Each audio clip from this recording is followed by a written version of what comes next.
So renting is one way. Another way is to sell it.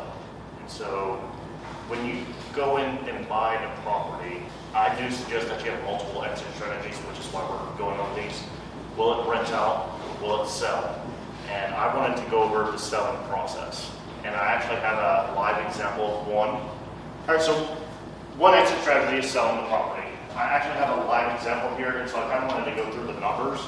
Y'all can download this spreadsheet straight from our website as well. And again, just plug in the yellow fields. Auto-calculate kind of everything else. So this is a live example. I actually close on it tomorrow.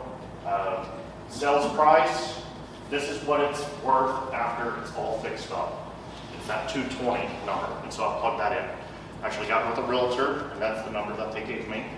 My loan payoff, how much am I borrowing to buy this property?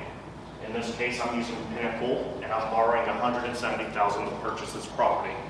And so right then and there, that's about a $50,000 margin. And that's all you hear all the time. I'm gonna make 50 grand. No, you're not. There's so much more you gotta calculate whenever you're flipping a house. And that's what this kind of goes over. The next one, cost to sell, 10%. Does anyone question the 10%? I see John, he's real confused. How much does a realtor cost? 6% normally. It's negotiable. There's a big lawsuit last year.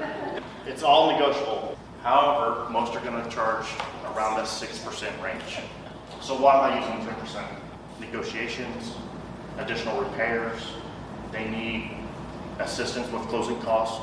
They don't offer the full price 220. There's multiple reasons why I'm calculating 10%. And this is also to be safe. If it doesn't make sense at 10%, you probably don't want to do this. And so calculate 10%. Yes, the realtor may only be 6, but there's other things that you got to account for. What if they come in and only offer 215 and I accept it? I'm kind of calculating that in at this 10%. So I got a question. That sales price, how do you determine that? I called a real estate agent. I'm looking at a house. This is the address. Can you run numbers and tell me what it's worth realistically to sell? How do they run numbers? They pull comps. You knew the answer. So who do you call to get that number? The guy that just spoke. So that's what he does. He can help you on this. You just tell him about the property and he can run these numbers for you.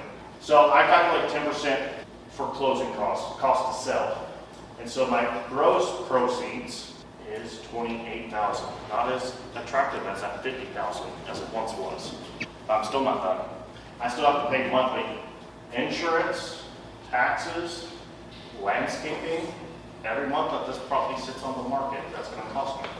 Not only that, utilities. I got to have a house. And then I have monthly payments. Since I borrowed money from Kevin and Joe, they want me to pay them monthly. Go figure, right?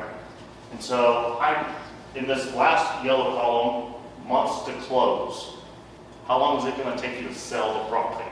You can change this number. I'm just putting 3 because I'm going to be pretty aggressive on the price here. And so it'll kind of auto-calculate like your carrying cost. Okay?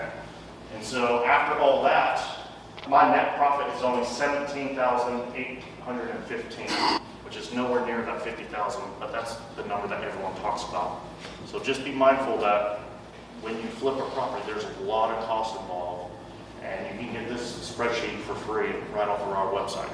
And all you have to do is just plug in the yellow fields. Any questions over that? So next time you watch HGTV and they talk about how much money they're making, you're thinking, that's not holding costs or carrying costs or cost to pay it off. So the way you got that 70,000 in for the remodel? No, so the 170 is my purchase price plus remodel. The actual numbers is 150 purchase, 20,000 remodel, which is one. That's my total loan that they're giving me for this. So I have a house to sell in about 3 weeks.